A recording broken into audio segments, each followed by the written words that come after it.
Thank you. I'm Patti. I'm an alcoholic. Grateful to be sober. I'm grateful to be in a meeting of Alcoholics Anonymous. I want to thank Jack and the committee for inviting me and giving me an opportunity to participate in my recovery, and Linda for being a wonderful hostess. We are people who normally would not mix. And something happens here that, and she said it, I mean, I feel like I've known her my whole life, which is a very long time. And for those of you who care, you can please join with me while I tell my story. I want to thank Bob for sharing last night, and Paul this afternoon. The play was fabulous. I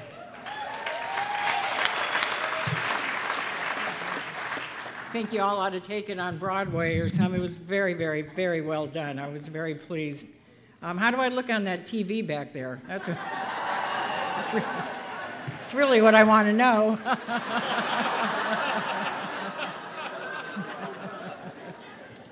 I went back. That's where I watched the play from. It's a great spot. I think I look younger from back there, too. Anyway, I'm grateful to be sober. I'll be done in time for the dance, so don't worry about that. And those of you that have 500 years of sobriety, if you want to sleep, go ahead. And all of you who are young, if you want to text, that's mine too. Anything goes is the way I feel about it. I told Linda she could knit while I was talking, which is really kind of huge for me. I'm not a big knitting fan. Whenever I do this, my sponsor always gives me a simple direction. She always says, tell him your name and tell him the truth. And I was standing here being nervous before the meeting, and Fran, who I don't even know, came up to me and said, tell him the truth. And I thought, oh my God, you're related to my sponsor. But I'll tell you what, I don't know about anybody else in Alcoholics Anonymous, but I didn't know that what it used to be like was going to be important. I didn't know that I was going to be here tonight reporting to you what it used to be like. So I've told you my name, but I'm not so sure I'm going to tell you the truth. What I share in a meeting of Alcoholics Anonymous typically has been shared with me by other people. And I just have to believe that they're telling me the truth. I have a job. I had to get a fingerprint clearance for my job. I fingerprint really, really well. I'm good at fingerprinting.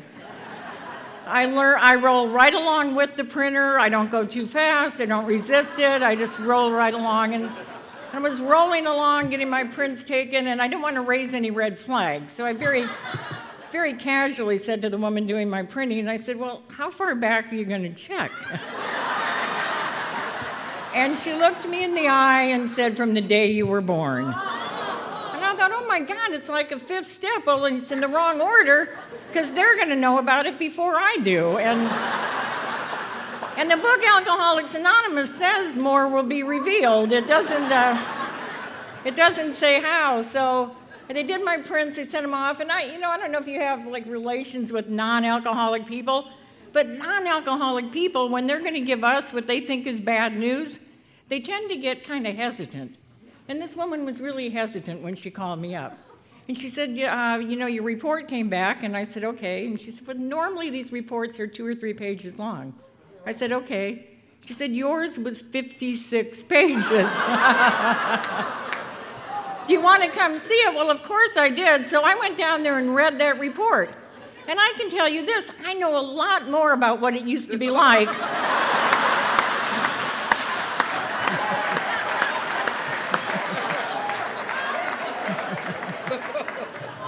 So I just want to say this, if you heard me talk more than 22 years ago, I want you to know that was not true. This is, I don't know if it's true or not, but I like the story, so I just keep telling it. I didn't have my first drink of alcohol until I was 13 years old, and I'm really sorry I waited that long. I didn't know what alcohol would do to me or for me. I had no idea about alcohol at all. And yet I'm 13 years old, and I went on a camping trip with a group of girls. We were camped on the beach just south of Oceanside in Southern California. And I remember that Friday night getting into the tent. I remember it as if it were tonight. I remember getting in that tent, and in my pillowcase I had a bottle of vodka. And to this day, I don't know where that bottle came from. I have always believed it was the grace of God. But I've never been able to prove that. But I had no idea what alcohol would do to me or for me, but I remember being excited about having it. And I asked if anybody wanted it, and they didn't. And the reason they gave me for not wanting any of it is all we had to mix with it was grape soda and root beer. And I said, well, so what? And I took off the top, and I drank half the bottle, and I looked around the tent. Nothing had gotten different. Nothing had changed. So I drank the second half of the bottle, and that was to be the end of my social drinking. Never again after that day did I ever offer anybody a drink out of my bottle. And I don't know about other people in Alcoholics Anonymous, but I never got resentments until I came to Alcoholics Anonymous. I never had resentments out there, but one of my early resentments in Alcoholics Anonymous is I heard you talk about your first drink. And you described the drink. You talked about how it felt in your mouth. And you described the feeling in your mouth. And you talked about how it felt as it trickled down your throat. And it trickled down your throat, and it hit your stomach, and it exploded. And it went to your fingernails and your toenails, and your pimples dropped off, and you grew a couple inches taller. You dropped 20 pounds. Wonderful things happened to you. And that simply wasn't the case for me. I had my first drink of alcohol, and absolutely nothing happened to me for about 15 minutes. And at the end of the 15 minutes, the only thing that happened to me is I had to go to the bathroom. And it's my belief tonight that if you were to drink a quart of anything, in about 15 minutes, you'd have to go to the bathroom. So I got out of the tent, and I shoveled through the sand to the outhouse, and I went in and went to the bathroom. And when I got done and went to get up, I realized I was absolutely and totally 100% paralyzed to the toilet seat. I couldn't move. I couldn't even blink. I didn't feel my heart beating, and I was overcome with a sense of fear.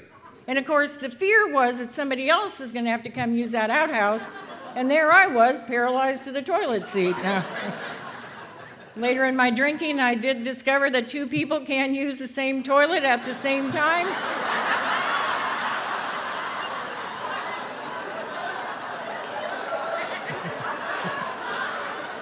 The second person's got to be very careful about what they're doing, so.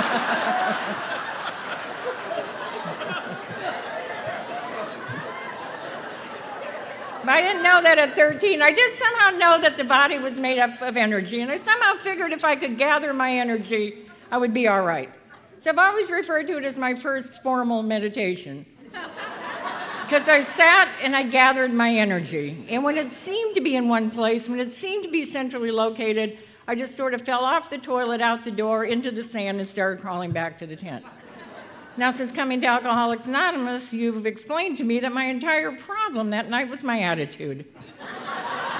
If my attitude would have been right, I could have had a fantasy I was in the Marines, I was being dive bombed as I was trying to get back to safety, and if my attitude would have been right, it could have been a wonderful experience. Now, in my own defense, I always have to tell you, my pants were still down at my ankles. I had started to get sick. I couldn't quite get through it. I couldn't get around it, and I've always contended under those circumstances it's a little difficult to have a good attitude. I did somehow manage to get back to the tent. I fell in and I passed out.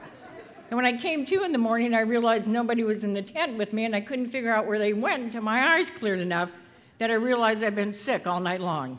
I'd hit, like you've never been sick. I hit the top of the tent, the side of the tent, the floor of the tent. I hadn't missed a square inch, and quite frankly, I didn't want to be in the tent either, so I got out of there, and that was my first drink of alcohol. And it was the most wonderful, amazing, magnificent, fabulous, incredible, spiritual, marvelous experience I'd ever had. And it must have been because I put some amount of alcohol into my body from that day until the day I came to the doors of Alcoholics Anonymous. And I didn't always get drunk, and I didn't always drink the kinds of things that you would classify as a beverage. I drank a lot of vanilla extract. I used to buy it by the six-pack. I just recently found out they make vanilla extract without alcohol in it anymore, which I think is a total ripoff for our children. I drank a lot of mouthwash. I drank a lot of perfume. Taboo became my after-dinner drink of choice. I'm telling you what, I still have a fondness for it. If you're wearing it, I may follow you too closely and...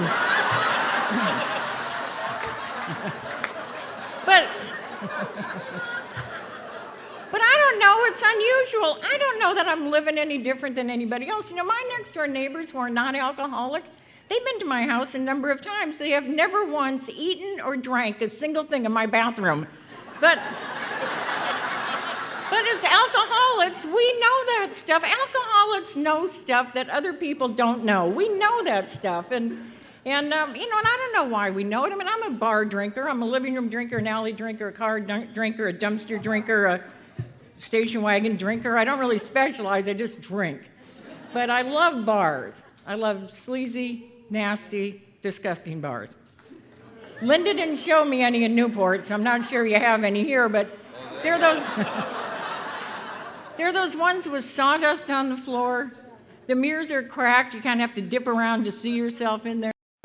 The upholstery around the bar is ripped, or people have tried to hold on as they're falling off their bar stool. And it's always nice if there's a piece of broken furniture somewhere. And they used to be full of smoke. Now, in California, you can't smoke in a bar anymore, which makes absolutely no sense to me. I mean, I drank in bars where guys would take a piss against the wall. Apparently, they can still do that, but they can't smoke there. But they used to be full of smoke, and they had that wonderful used booze urine smell that I salivate still. I love that smell. Sometimes if I'm in a cranky mood, I'll go buy one of those joints. I open the door, take a hit off of it, and it just perks me up for the rest of the day. But I'm fascinated by the quality of people who drank in there. There were like CEOs of big companies. There were bank presidents. There were admirals in the Air Force, neurosurgeons. I mean, that's what they said they were, and I never told a lie in a bar, but we weren't having conversations like, well, what do you prefer, the red mouthwash or the green? What's your preference, Chantilly or Aqua Velva? We weren't having those kinds of conversations, so it doesn't occur to me I'm living any different than anybody else. I think I drink because I want to drink. I don't know that I don't have a choice. I don't know that at 13 years old I put alcohol into an alcoholic body, and from that day on I had no choice. I think I drink because I want to drink. I had an opportunity to go to college. I went to San Diego State. I graduated from San Diego State with a 3.8 grade point average. In retrospect, I can tell you I'm a chronic, hopeless, helpless alcoholic. I'm a daily drinker. I'm a blackout drinker. I love blackouts. I love blackouts. I wish we could have blackouts sober. There's nothing more exciting for me than leaving work on March 8th, going back on March 12th, and discovering I'd been there the entire time. It's just,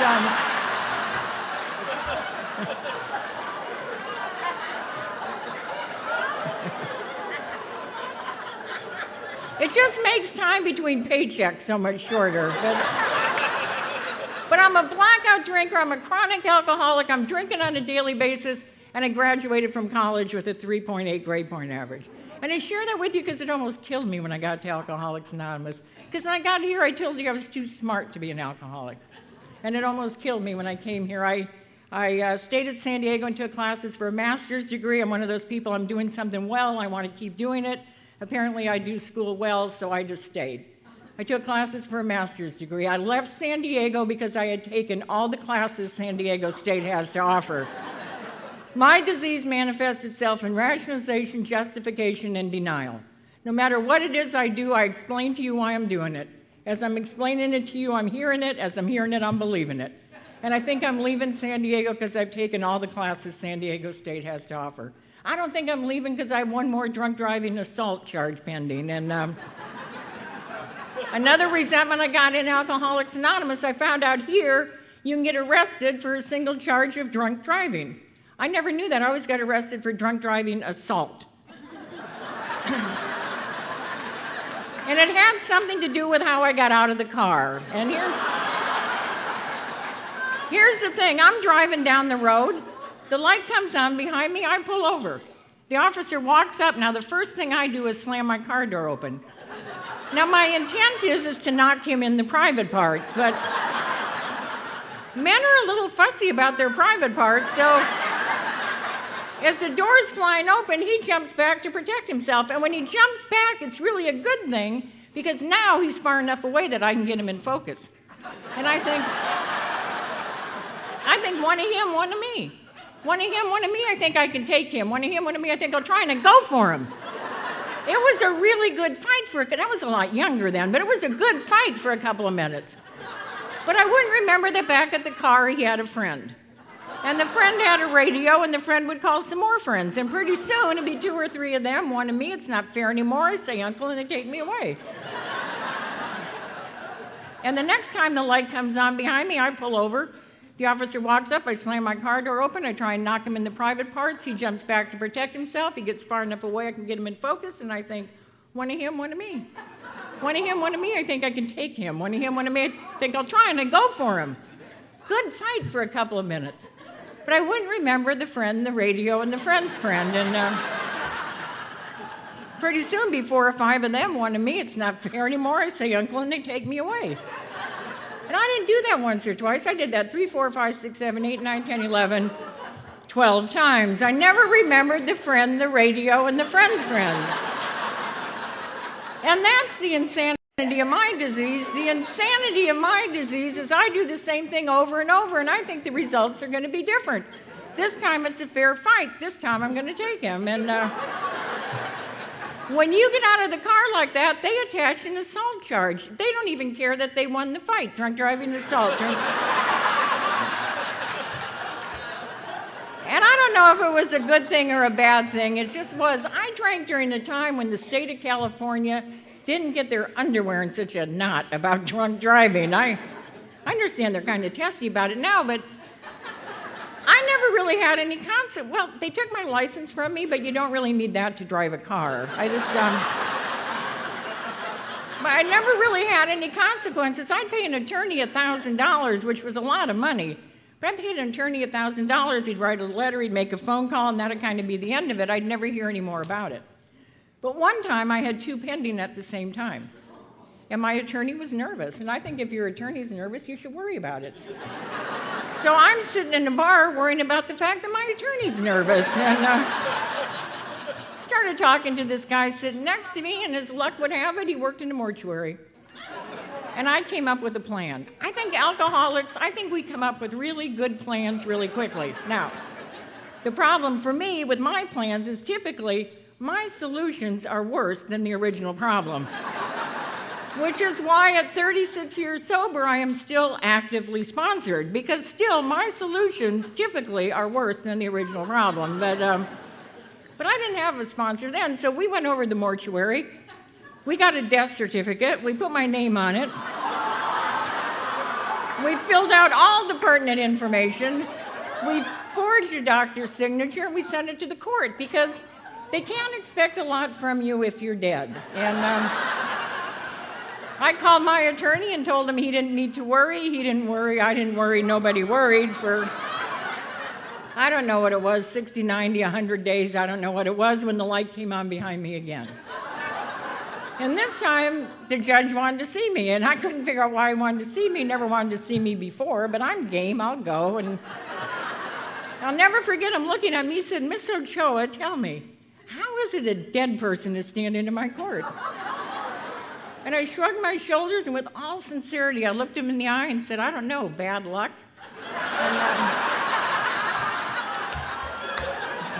And that's what I thought it was. It was bad luck. It was circumstances and conditions. It was the cops. It was you and they and them. It was a lot of things.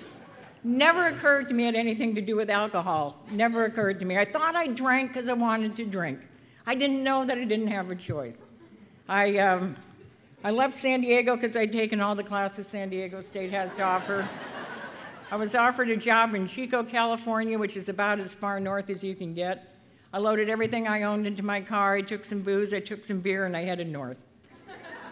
I got to Santa Ana, which isn't the place you want to shoot for, but I got to Santa Ana. I was out of booze, and I was thirsty. I pulled off the freeway. I have a sense I can find the sleaziest bar in town without even looking for it. I pulled into the parking lot of this place. I walked in. It was full of smoke, that wonderful used booze, urine smell. Willie Nelson was singing on the jukebox, and I knew I was home. That's as far north as I ever got, 88 miles from where I started from. Alcohol had become my mother, my father, my God, my lover, my friend, my companion, my support. And at some point it had turned, and I've always believed it was in the middle of my first drink. But at some point it had turned and began to strip me of self-worth, decency, integrity, honesty, pride, all the things we have going for us as human beings. And long before I got to you, it had taken it all. Long before I got to you, alcohol controlled every area of my life. Where I would live, where I would work, the people I would run with, and eventually the people I would run from. And I didn't have a clue. I thought I drank because I wanted to drink. I went into the profession of my choice. I rose very quickly to the top, and that too almost killed me in Alcoholics Anonymous. Because when I got here, I told you I was too successful to be an alcoholic. I told you about the big oak desk I sat behind. I told you about the trophies and the plaques. What I didn't tell you about, I was in the newspaper business and we often gave awards, and I know tonight it was because God gave me a gift, but we often won awards. And I didn't tell you about the times that I would come out of a blackout, standing in a room full of people holding an award, not knowing if I was giving it or receiving it. And so I would say thank you, and I would go sit down, and then somebody would elbow me and tell me I was presenting it to the future farmers. And I'd have to get up and start over again, and I didn't tell you that. I just told you I was too successful to be an alcoholic. I arrived in Alcoholics Anonymous with what I pray God was my last drunk driving assault charge. In 1975, the state of California was starting to get their underwear in a knot about people barreling down the freeway at 80 miles an hour, blowing something in the breathalyzer above their grade point average. And I got pulled over one more time, and I was taking the field sobriety test. I'm good at field sobriety tests. I'm the kind of person, I get the arrest report, I read it, I find out where I make my mistakes so that I can practice that part, so that next time I'll get that part right. And I always knew there'd be a next time. I had a very high-profile job. The cops were always looking for me. They knew what I drove. They knew what I drove if I had my car, a company car, your car, a stolen car. I mean, they always knew what I drove, and they were always looking for me. So I practiced field sobriety tests a lot. I mean, and what I prayed God was the last one. I'm really, really good. I even mentioned to the officer that I was A+ work, but by then I know touch your finger to your nose means this or doesn't mean that. I know how to walk heel to toe. Tonight I could stand on one foot for 45 minutes. I am really, really good at field sobriety tests. And on what I prayed God was the last one, at the end of the test, the officer asked me to say the ABCs backwards. Well, the time before I had responded with, well, I can't even do that sober. Well, then I had just confessed, so. So on what I prayed God was the last one, when he asked me to say the ABCs backwards, I said, okay, and I turned around. See, you think it was funny. He wasn't even amused. I was turned around, he cuffed me, took me to Orange County Jail, and he put me in a cell with criminals. I mean, real criminals. There were like real criminals in there. There were like prostitutes in there, burglars, women who'd been arrested for beating their husband, which I don't think should be a crime, but in California they lock you up for it. And I knew I didn't belong there, so I tried to organize a prison break. And I explained this plan very carefully and very slowly to the criminals. And it's an easy plan. We're going to get our coffee cups, we're going to bang them on the bars. When the marshal comes to see what's going on, I'm throwing my arm around her neck, I'm getting her keys, and we're getting out of here. Simple plan. I heard something I was to hear in Alcoholics Anonymous. One of those criminals looked at me and she said, why don't you sit down and shut up? I said, fine, then y'all stay, but I'm getting out. I was going like a madwoman on those bars. There's a couple problems with styrofoam cups. The first one is they don't make a lot of noise. The second one is the bars have a tendency to eat them up. And when the bars ate them up and it got to my knuckles and it got painful, I sat down and I shut up. And I got released from that charge on an OR. I was 26 years old. I went to court on that charge. I was drunk. It's the only way I went to court, the laundromat, the grocery store, to work. It's the only way I did anything. I went to court drunk that morning. The day of the $1,000 attorney was gone. The only thing I wanted to do since I was in the 4th grade was be a writer. I had an opportunity to go into that profession. I gave it up for one more drink. If it came between you and a drink, I took a drink, a job and a drink, I took a drink, anything and a drink, I took a drink. And I'd given up my profession of choice for one more drink. I was unemployed and unemployable, and I had the public defender standing next to me. And the state of California was starting to get upset about drunk drivers, and they were starting to hand out some serious consequences. And because of my record, I was being sentenced to 10 years in prison. I have a son as a direct result of my alcoholism. I never wanted to be a mother. I found out that is not adequate birth control. I didn't like him. He didn't do anything. He wept and he cried. You think you could get a little part-time job at 8 months, put something, and he did nothing. I didn't like him, but I was willing to use him that morning. And I told the judge that he couldn't put me in jail because I was a single parent and I was self-supporting through my own contributions.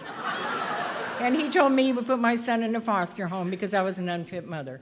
And I knew I was a lot of things. I would have admitted to being a lot of things. But I did not believe I was an unfit mother. I had that kid with me every day of the week, whether he wanted to be with me or not. And my son was to spend the first 11 months of his life in one of those plastic things that you put kids in when you don't want to touch them, sitting on a pool table in a smoke-filled bar. But I believe because I had him with me made me a fit mother. And my son was going to a foster home and I was going to prison. In the middle of sentencing me, the expression on the judge's face changed. The tone of his voice got different. And I know he was as surprised at what he was saying as I was at what I was hearing. Because he looked at me and he said, I know this won't work for you, but I'm going to offer you one more chance. And he offered me an alternative. And part of that alternative was meetings of Alcoholics Anonymous. And I wish I could tell you that I took the alternative. I came here, I heard the 12 steps, I knew they were the solution to the problems of my life, worked them all in the first week and skyrocketed to recovery. And well, I always like to say if I wasn't being taped, I would tell you that story, but that's not my story. I stood in the courtroom and I thought about it. Jail alternative. Jail. There's more alcohol and other drugs inside the institution than there are some days on the street. If you know what to do, who to do it to, and you're willing to go to any lengths, and always was. Jail alternative, jail alternative. Bill writes a line in the book, Alcoholics Anonymous, something to this effect. He says, to be doomed to an alcoholic death or to live on a spiritual basis.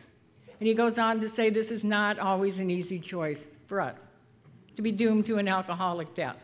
I don't think by alcoholic death, Bill means have the decency to lay down and have him put dirt on your face. I think the alcoholic death that Bill talks about is to continue to live in the incomprehensible demoralization, to continue to live in the despair, to continue to live sitting on bar stools, dreaming dreams and planning plans, and not being able to get off the bar stool and get it done. To continue to live looking into the eyes of our mothers, our fathers, our husbands, our wives, our loved ones, our children, to look into those eyes when we promised over and over and over that we're not going to do it again. And then we do it again. And we see that look in their eye, that look that only people who love us can have. I think that's the alcoholic death that Bill talks about, to be doomed to an alcoholic death or to live on a spiritual basis. If you're new here tonight, I want you to know for all of us, that is not an easy choice to make. And I think that's the choice I was being asked to make that morning. I didn't have a clue. I know that tonight, that morning, I had a moment of clarity. Because as clear as I knew anything, I knew if I went to jail one more time, I would either die in the institution or I'd become institutionalized for life. And so I took the alternative. I left the courtroom and I drank for 3 more months. In retrospect, I can tell you I didn't drink a greater quantity of alcohol. Physically, it would have been impossible to drink a greater quantity of alcohol. But I drank with a sense of urgency and a desperation that I had never known. And on October 4th, 1975, the day before I was to go back to court to tell the judge what it was I was doing with the alternative he gave me, on that day I came to my first meeting of Alcoholics Anonymous. And I didn't know what A&A was. I thought it was something like the PTA or Parents Without Partners, and a lot of days it is. But as far as I know, I had never heard the words Alcoholics Anonymous before. I had no idea what you people were going to do to me or for me. And my first meeting was a speaker meeting, and I don't know who talked that night, but I heard 2 things. I heard the answers are in the book, Alcoholics Anonymous. So after the meeting, I stole the book. I mean, God knows I need to have the answers. I can't tell you, I went home and read the book. I can't tell you how irritated I was. Not only could I not find the answers in that book, I couldn't even find the questions. And I thought, oh, dear God, I've stolen the wrong book, and I'm going to have to go back and get the right one. And I'm a thief. I don't know that I'm a thief. My sponsor told me I was a thief. I think it's important you have a sponsor. I think it's critical you have a sponsor who's not as emotionally involved in your life as you are. It irritates me at times, but she has a whole different perspective of my life. And here's the deal. I'm in a bar drinking. The bar closes. I pick up some keys. I go find the car. I'm driving myself home. My sponsor in the San Diego police think this is grand theft auto. I think it's alternative transportation. I just need to get home. Rationalization, justification, and denial. The other thing I heard in that meeting was that we don't drink between meetings. Well, I quickly looked around and didn't see any of you drinking in the meeting. And I thought, if you're not drinking in the meeting and you don't drink between the meetings, when do you drink? And I don't know how that impacts other newcomers, but it made me really nervous. I couldn't figure out why the judge sent me to a place where people didn't drink. I would have understood if he sent me to the Sears School of Safe Driving. I did not understand why he sent me to a place where people didn't drink. And I figured I was going to go tell him he'd made a hideous error. But before I tell him that, I better get the answer book. So Wednesday, with 4 days of sobriety, I came back to Alcoholics Anonymous to get the answer book. That's the only reason I came back. I don't think it matters what your motives are, what your intentions are, what your desires are. I think what's important is what your actions are. Wednesday, I came back to Alcoholics Anonymous to get the answer book, and I've been coming back to Alcoholics Anonymous ever since. That meeting was a small discussion meeting, and in that meeting I heard, if you want what we have and are willing to go to any length to get it. And I looked around the room, and I looked around the room, and I looked around the room. I could not figure out what it was you had that was so hot that I should be willing to go to any length to get it. I mean, look at the person next to you, unless you're sleeping with them, what is it? I mean, I could not... I could not figure it out. And then I saw him. And I truly believe there's a hymn for each of us. This guy was a skinny little fellow. He was bald-headed. He wore baggy pants, not like the kids do today. I don't know about Newport, Rhode Island. I haven't seen any incredibly baggy pants, and I'm kind of going through withdrawals. I work with teenagers who wear pants that have absolutely no relationship to their body size. They wear pants. They could put a homeless family in their pants with them, but his weren't that baggy, but they were baggy, and he nodded out during the meeting. And I quickly assessed the situation. I figured he was shooting heroin. Folks who shoot heroin nod out. And I can do this thing and not drink if I could shoot a little heroin. So I found out where he worked, and next day I snuck down to his office, and I said, Dick, I have to do this thing called Alcoholics Anonymous to stay out of jail, and I don't know how to do it. And he told me if I would go to meetings and read the book and talk to other alcoholics and not drink. See, I'll guarantee you don't get drunk. And if you don't get drunk, your life will get different. And I'm grateful he told it to me that way. He didn't tell me my life would get better. He didn't tell me my family life would get better, my job life would get better, my finances would get better, my relationships would get better, my sex life would get better. He didn't tell me any of it would get better, and I'm grateful, because none of it has. It's a little hope for the newcomer, but...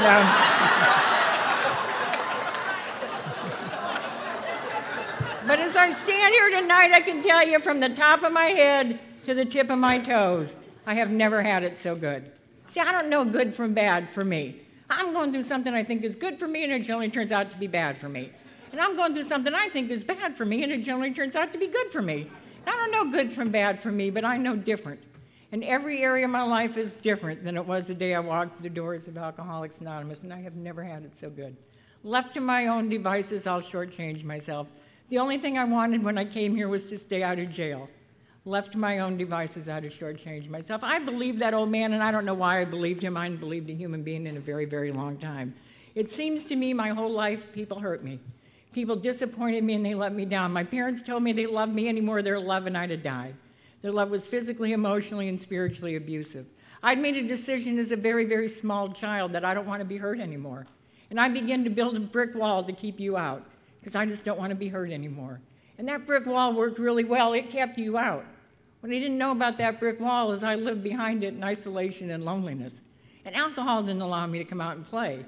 Alcohol just made it okay for me to be back there. And when you live behind a wall like that, you don't believe and you don't trust. And I hadn't believed another human being in a very long time, but I believed that old man that morning. I didn't know why then, but I know why tonight. I believed him because of the music of Alcoholics Anonymous. One alcoholic talking to another. One alcoholic talking to another goes through that brick wall. And I believe that old man. I have to tell you, that old man that I thought was shooting heroin was really sober longer than I've been alive. And the reason he nodded out in the meeting is he had something inside. I didn't have a clue as to what it was. He had a serenity and a peace inside. He was right with us, he was right with himself, and he was right with God. I had absolutely no idea what that was about. I went home and I had the books. Every night I'd read it. I'd open it and I'd read the line that says, most of us are unwilling to admit we're real alcoholics. I'd say amen and close the book, and that was reading the book. My court program said I had to go to 2 meetings a week. I thought that was really obsessive, but I was willing to go to any lengths to stay out of jail, so I went to the 2 meetings a week my court program said I had to go to. I'll go down to the Canyon Club in Laguna Beach where they have AA meetings. I'd have a cup of coffee. On the way out, I'd say hi, Jim, to the manager. He'd say hi, Patti. That was talking to another alcoholic. And the only thing I did right is I didn't drink. And I didn't drink, and I didn't drink, and I didn't drink. And I pray God happens to everybody who's new what happened to me. I've been in a lot of pain in the last 36 years. Sometimes life is painful, not just for alcoholics, but for people. Sometimes life is painful. And I've been in pain in the last 36 years. But I have never been in the kind of pain that I was in 8.5 months away from my last drink. 8.5 months away from my last drink, the pain of not drinking and not recovering drove me to my knees. You see, what happened to me is I came to you not an alcoholic. I wasn't an alcoholic when I came to you, but I'd sit in your meetings and you would share what it used to be like, and your alcoholism touched mine. And you shared what it used to be like, and your alcoholism touched mine. And your alcoholism touched mine, and your alcoholism touched mine. And because the men and women of Alcoholics Anonymous shared what it used to be like, what happened and what it's like now, because you shared what used to be like, my alcoholism woke up in the rooms of Alcoholics Anonymous. I beg you to continue to share what it used to be like, because I need your alcoholism to stay connected to mine, to keep me in the middle of Alcoholics Anonymous. 8.5 months away from my last drink, the pain of not drinking and not recovering drove me to my knees. And on my knees, I admitted to my innermost self that I was alcoholic. And the book says this is the first step in recovery. Selfish and self-centered, that's what walked through the doors. And I think the most powerful prayer that we have in Alcoholics Anonymous is the 7-step prayer. I think the 7-step prayer, I think we overlook it a lot, and I think it's the most powerful prayer we have. And the 7-step prayer says something like this. It says, God, take all of me, good and bad. How powerful is that for an alcoholic of my nature? Take it all, good and bad. I don't have to judge it anymore. Is it a good thing, a bad thing, a right thing, a wrong thing, or my personal favorite, my will or God's will? We have the my will or God's will controversy in California. You probably don't have it here, but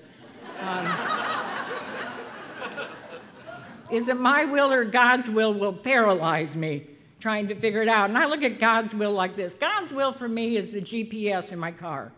I dial it up to where I want to go, and then I start driving. And all of a sudden she'll say to me, in 200 feet, turn right. Well, in 200 feet, I have alcoholism. I don't have alcoholism. I have alcoholism. So sometimes in 200 feet, I don't want to turn right. So I turn left. And she doesn't say to me, Patti, you are a lousy driver. What are you doing with the driver's license? You don't know. You have no idea.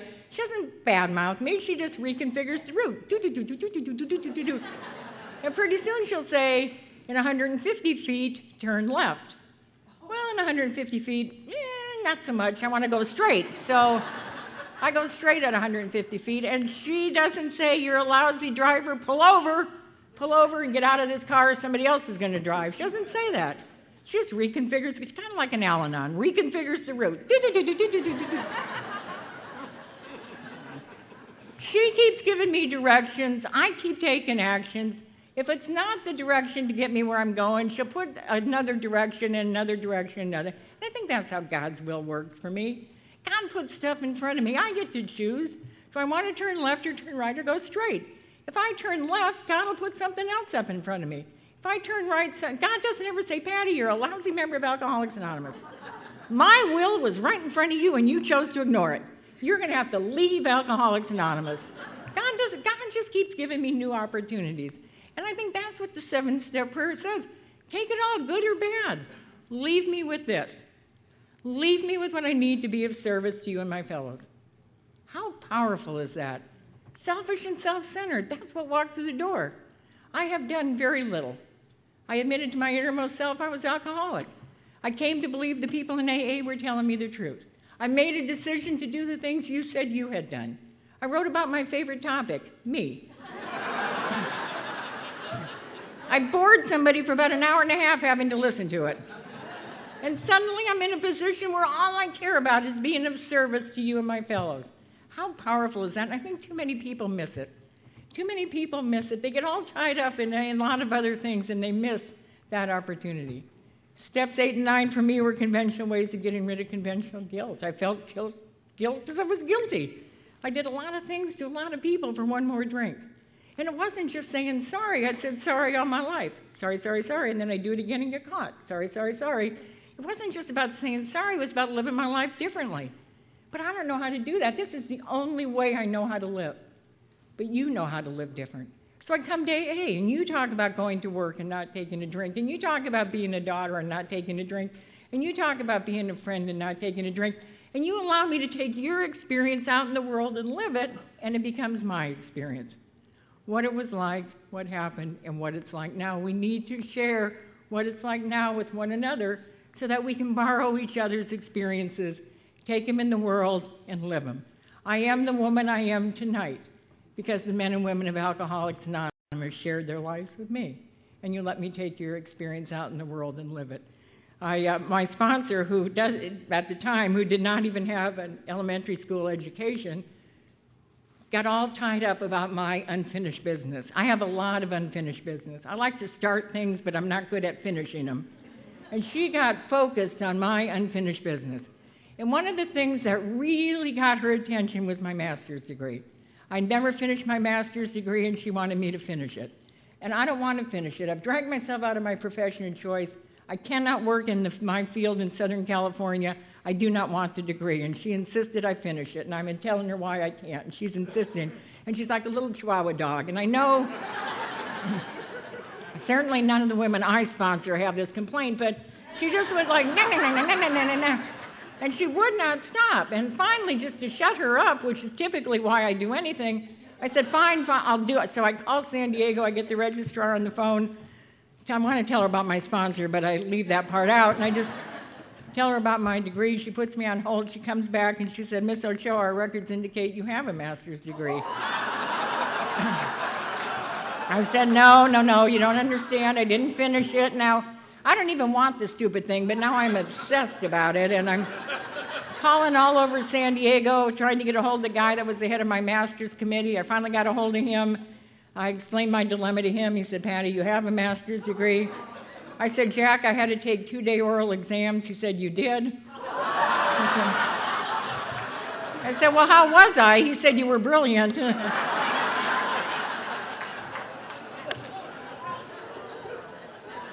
I have friends who think I ought to call around. They're pretty sure I have a doctorate somewhere. But I got right with you. I got right with you. I'm a chronic malcontent. It has never been enough, and it has never been the right kind. Through making the amends, I got right with you, and in getting right with you, I got right with me, and I'm right with God. And for the first time in my life, it's enough, and it's exactly the right kind. Doesn't mean I don't want more. I'm a pig. I want it all. And so I keep coming back to you because I don't want to shortchange myself anymore. I want it all. But in getting right with you, I want to share with you this. I have the ability to nod out in a meeting of Alcoholics Anonymous. I understand what Dick knew that day when he carried the message to me. 10, 11, and 12 for me are the steps that keep me in the middle of Alcoholics Anonymous. 10 says the process is powerful. Keep using it. Keep writing about it, talking about it. Ask God to remove the defect, make amends if necessary, and then turn your attention to somebody you can help. What is it I can do for you? How can I be of service? I've always had a job in Alcoholics Anonymous. If you want this convention to be yours, get on the committee and get a job. If you have a home group, get a job. Have a job. If you want it to be yours, have a job. I've always had a job, and I was coffee maker at my Monday night meeting, and they gave me this big old pot to take home and this big old can of coffee, and I brought it back the next Monday, and I filled up the pot with coffee, and I opened up the can, and I poured it into the basket, and I plugged it in, and in about half an hour it went bloop. Then it went bloop, and it went bloop. It took forever. This guy finally comes in. He pours himself a cup of coffee, takes a big old jolt off of that coffee. His eyeballs rolled back in his head. Next guy came and took a cup, and his eyeballs rolled back. And next guy came and he took, and then he sipped it. And somebody, then pretty soon they were taking half a cup and they were sipping them. But nobody ever said who made this swill. Nobody ever. But we had the meeting, and at the end of the meeting, the secretary's making his announcements, and he said, we had a steering committee meeting, and we determined that coffee maker is the most important commitment in Alcoholics Anonymous. It is so important that we're giving Patti an assistant.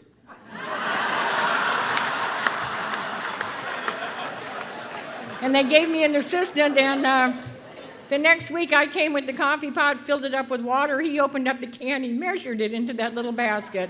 He put the lid on, he plugged it in, and went bloop, bloop, bloop, bloop, bloop, bloop, bloop. And one more time, you didn't tell me what to do, you showed me what to do. For 36 years, the men and women of Alcoholics Anonymous who have never told me what to do, you have always shown me what to do. Step 11, my prayer in the morning is very simply, thy will be done. I'm so naive, I truly believe the rest of the day is God's business. My job is to not drink, show up, and live life to the fullest. The rest of the day is God's business. My prayer at night is a little scary, or offer to anybody who'd like to use it. I guarantee you, if you use this prayer for 90 days, it will change your life. My prayer at night is, dear God, please have people treat me tomorrow exactly the way I treated people today. And when I know I'm going to say that prayer tonight, it will hold me in good stead. Keeps me from flipping people off on the freeway. I still count, but I don't announce the number of items in the 10-item or less line at the grocery store. And I don't live my life so much out of virtue as I know I'm going to say that prayer tonight. I guarantee you it will change your life. And step 12 is the greatest gift you've ever given me. An opportunity to take a little of my past and give it to another alcoholic. To look into the eyes of another alcoholic and say, honey, you don't have to live that way anymore. Take my hand, come with me, sit in the middle of Alcoholics Anonymous. I'm going to tell you what my life is like a little bit today. My son, who was 11 months old when I came to you, I brought him with me because I didn't know what to do with him. And so I brought him to meetings, and I'd give him to you, and you'd hold him, and at the end of the meeting, you'd give him back. And I'd bring him to the next meeting, and you'd hold him, and you'd give him back. And everything my son knows, he learned from the men and women of Alcoholics Anonymous. You taught him how to be kind and loving and gentle. You also taught him how to con and manipulate, and I've never been thrilled with that, but apparently you have to take the good with the bad. And my son's been to more meetings of Alcoholics Anonymous than most of the women I sponsor. And I share that with you for this reason. If just sitting in a meeting, my son would have never had a problem. But just sitting in a meeting is not enough. We have to do the work. And my son had a journey that alcoholics go on. He went to places that no human being should go, and he did things that no human being should do. And I got in the ring with his disease. I'm powerless over alcohol. I'm powerless whether I'm fighting it because I'm drinking it or I'm fighting it because you're drinking it. Whenever I get in the ring with alcohol, I lose. And my son was 17 years old, and my roommate found signs of him using, and she brought a bag of marijuana out of his room one day, and I said, oh, it must belong to one of his friends. And he wasn't doing well in school, and I said, well, he's one of those kids that, he's going to be in his early 20s, he'll become interested in an education. And I was making rationalization, justification, and denial. I was making excuses for him. And one night he came in the house, and God did for me what I could not do for myself. God won't send me money in the mail because I'm able to go to work. But God will do for me what I cannot do for myself. Because my son came in this one night, and the bags of his eyes were down about to his knees. And I said, Patrick, are you loaded? And he didn't miss a beat. He said, no, I'm just tired. He'd heard me justifying his behavior for years. He said, no, I'm just tired. And I said, Patrick, you need to make a decision. You can either live in my house or you can smoke marijuana, but you can't do both. And my son walked into his bedroom. Now, intellectually, I understand this choice. Intellectually, I understand I've made this choice over and over and over. If it came between you and a drink, I took a drink. Anything in a drink, I took a drink. Intellectually, I understand the choice. But 10 minutes later, my son came out of his bedroom with a backpack over his arm, and he walked out of my house, and he made a choice. And if you think your drinking isn't hurting anybody but yourself, then you don't have a mother.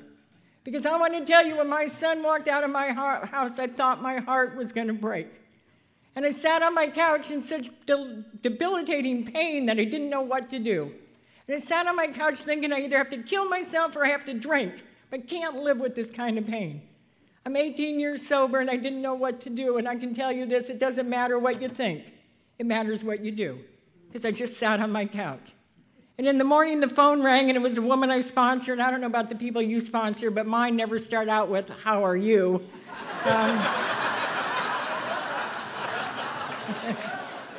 And I answered the phone. It was one of the women I sponsor, and she started, about him and them and all of her stuff. And she finally took a breath. I said, whoa, slow down, cowboy. I'll meet you at the club. We'll go to the meeting, and then we'll talk. And I went to the club, and we went to the meeting, and then we talked. And it didn't alleviate my pain, but it eliminated it just enough that I could take one more right action, one more right action, and one more right action. And I stayed in the ring with my son's disease for a long, long time.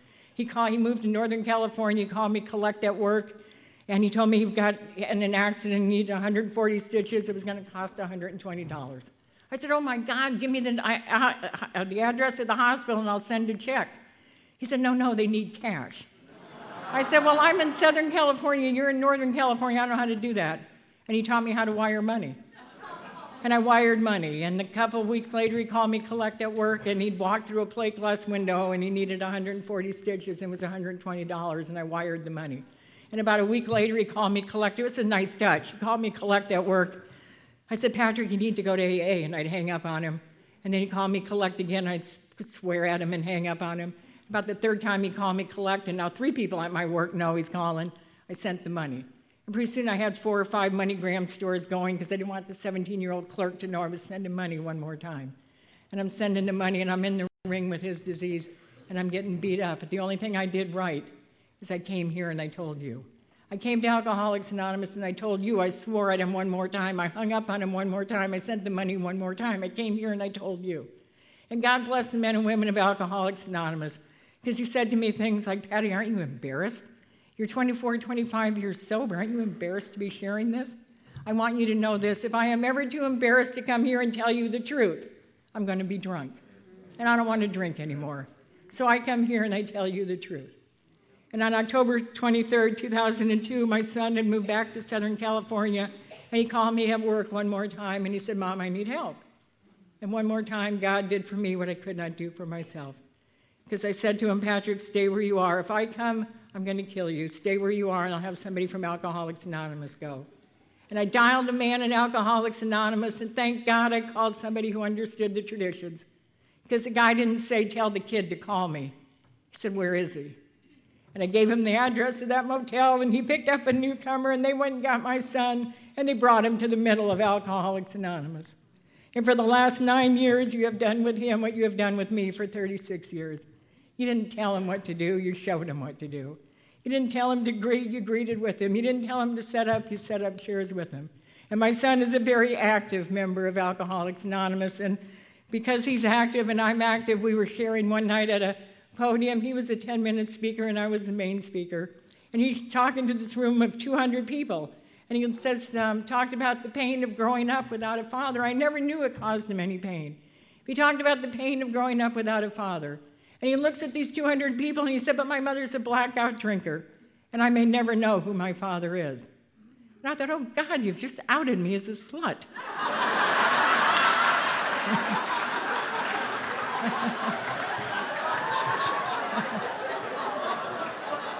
And it was one of my proudest moments. I don't know about anybody else in Alcoholics Anonymous, but I never held my infant child and rocked him in my arms. I thought, oh, honey, one day one of my proudest moments is when you and I share a podium at a meeting of Alcoholics Anonymous. And if I'd have made a different choice in that courtroom that morning, Norm Alpha used to say it's seconds and inches. If I'd have made a different choice in that courtroom that morning, my son would have gone to a foster home, and he would have grown up somewhere else. And he would have had somebody else to share that podium with him that evening. And because my son's an active member of Alcoholics Anonymous, he chaired the All-California Young People's Conference when it was in Southern California, and they'd asked me to be the Saturday night speaker. And when my son, because he was chair, he introduced the speaker. And he said, I want to introduce tonight's speaker, my mother and my hero. And tears rolled down my face, and I got up to the podium, and I thought, how do you talk after something like that? How do you share after? How did I get there from where I was on October 4th, 1975? How did I get there? except through the power and the magic of the 12 Steps to Recovery and Alcoholics Anonymous. Left to my own devices, I'd have missed it. All I came here for was to stay out of jail. That's all I wanted out of this deal. If I'd have had it my way, I'd have shortchanged myself. If a single day in the last 36 years I'd have had it my way, I'd have shortchanged myself. There's a God that has a plan for me beyond my wildest imagination. I have a really wild imagination. Beyond my wildest imagination, there's a God that has a plan for me. On November 29, 2006, I was in a hospital room in South Coast in Laguna Beach when my grandson was born. And I was photographing the birth of my grandson because you taught me to have a job. I always have a job. And I was photographing the birth of my grandson, and at one point the doctor looked at me and he said, "This is a good shot." And I know a little about the female anatomy, and I'm thinking, no. This is not a good shot.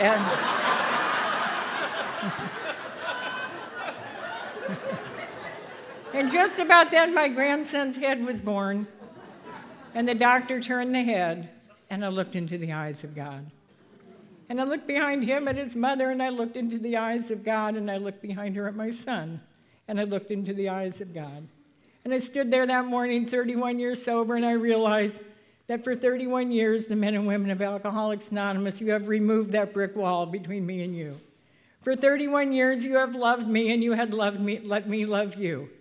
For 31 years, you have taught me that it's okay to let people love me. You've taught me how to love. And my grandson was born that morning. He walked into my heart, and he changed my life. I have loved in Alcoholics Anonymous. I have never loved at the depth that I love that little boy. He's 5 years old. He's never done a single thing wrong.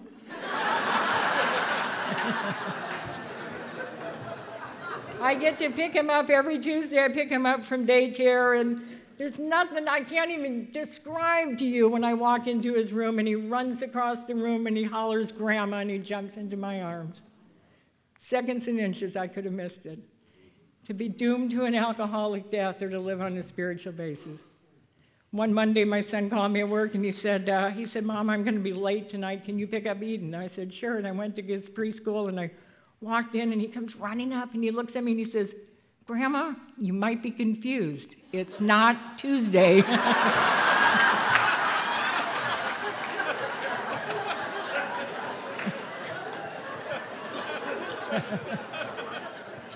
On his 5th birthday, his mother had a bounce house birthday party for him, and he was in the bounce house, and he wanted me to come in the bounce house. And I got in the bounce house, and he taught me how to do a somersault in the bounce house. I'm not a bounce house kind of girl. I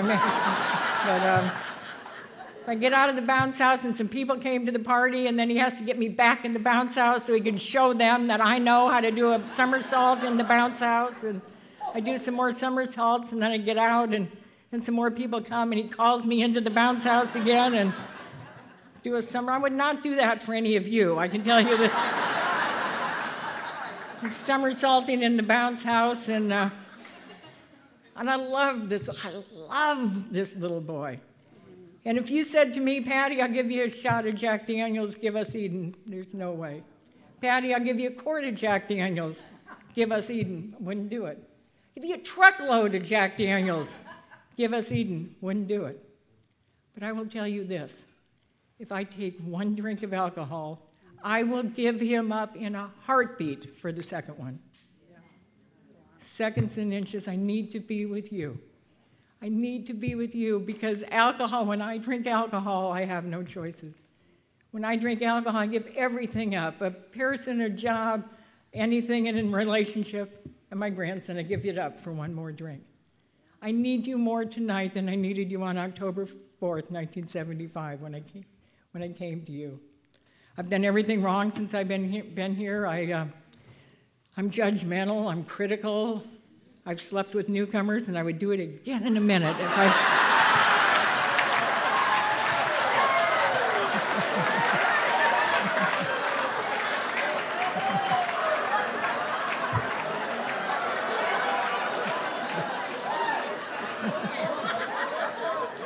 Don't tell me you wouldn't either.